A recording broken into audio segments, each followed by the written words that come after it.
Olá, eu sou Anny Cortese e hoje, se você cresceu com a Disney, TV Globinho e Bom Dia e Companhia, sua infância pode ter sido no mínimo saudável. Mas existem revelações por trás de contos de fadas, histórias infantis e desenhos que tornarão a sua infância um pouco menos mágica. Revelações para estragar a sua infância de vez.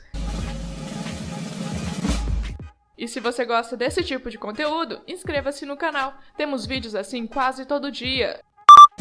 O Mágico de Oz não é tão mágico. Victor Fleming, o diretor de O Mágico de Oz, foi, de acordo com o biógrafo de Spencer Tracy, um simpatizante nazista que odiava os britânicos. Fleming dirigiu O Médico e o Monstro em 1941, onde o Spencer Tracy interpretava o protagonista. Porém, não apenas isso. Ele chegou a dar um tapa no rosto da Judy Garland quando ela riu em uma cena com o Leão Covarde. O Mágico de Oz é um filme que, apesar de mágico, foi o centro de diversas controvérsias, onde até a Margaret Hamilton quase se queimou inteira quando a maquiagem verde que usava pegou fogo. E o primeiro Homem de Lata precisou de um pulmão artificial depois de inalar tanto pó de alumínio por causa da pintura do figurino. Não podemos esquecer também que até a roupa do Leão Covarde que o Bert Lar usou era feita de um leão de verdade.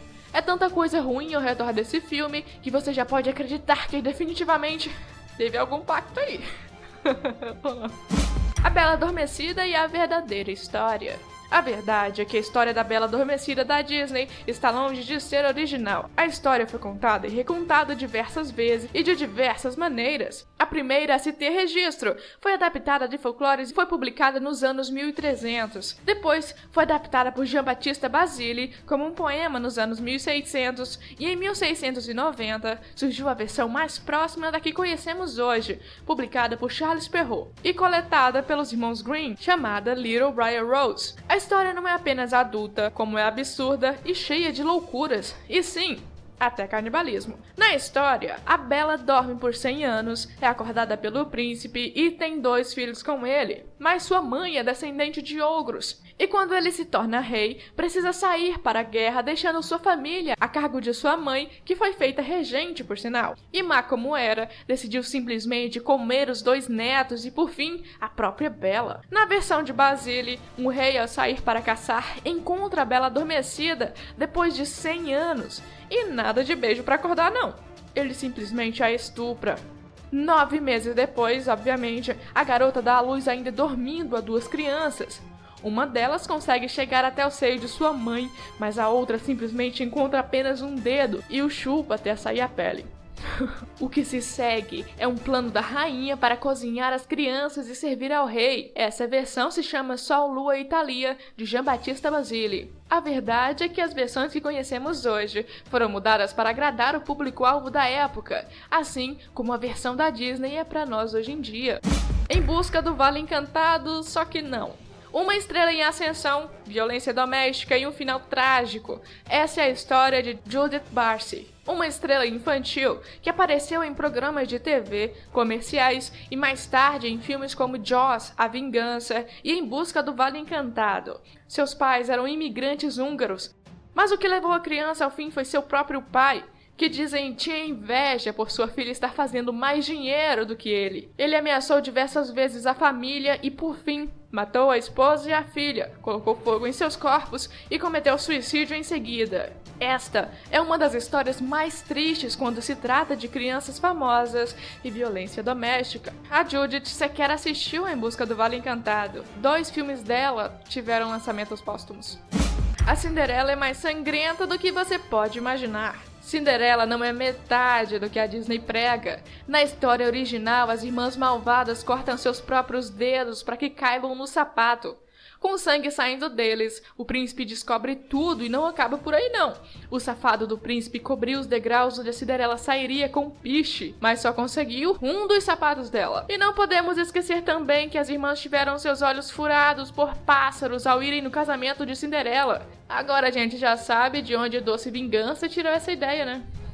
O Power Ranger azul sofria bullying. Nem tudo era felicidade e hora de morfar no set de Power Rangers. Billy Cranston foi interpretado pelo David Yost e era mágico pra todo mundo, né? Não para o ator, que sofria bullying de todos no set por ser gay. Isso foi basicamente o motivo pelo qual deixou os Power Rangers na época. Em uma entrevista, ele contou que por mais de um ano tentou não ser gay, mas eventualmente teve um colapso nervoso e hoje em dia ele trabalha atrás das câmeras como produtor. A única coisa que consigo pensar é, quando não dava pra ser o vermelho, azul era a opção. Como alguém que conhece esse tipo de abuso emocional, é muito triste saber que por trás de uma produção tão amada, uma coisa ridícula dessas tem acontecido. Mais loucuras envolvendo Power Rangers incluem o Ricardo Medina, o Ranger vermelho de Força Animal, que matou um amigo com uma espada, aparentemente de forma acidental, durante uma discussão.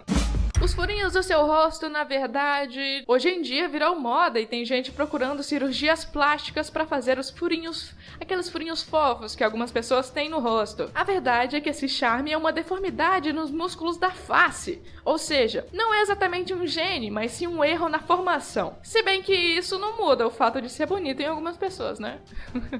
O Walt Disney era um babaca completo? O trabalho e legado do Walt Disney é importante ainda hoje, considerando que se tornou uma das maiores empresas do entretenimento do mundo todo. O Walt Disney é considerado um homem inovador e bem-sucedido, mas ele também ainda é alvo de muitas controvérsias, e a maioria das quais envolveu rumores de que ele era um antissemita e racista. Nos anos 30, o Walt participou de reuniões de uma organização pró-nazista, hospedou um conhecido propagandista nazista e cineasta, e para piorar ainda mais, também foi acusado de perpetuar estereótipos negros em seus filmes e não aceitar mulheres. O debate sobre a alegada discriminação e racismo do Disney continua até hoje. Na Disneylândia, nos anos 50 e 60, até mesmo os hóspedes com barbas, para não mencionar os hippies de cabelos compridos, não eram admitidos no parque, e muito menos como funcionários da Disney. E aí, você gostou do vídeo? Se você tiver gostado, já sabe, inscreva-se no canal.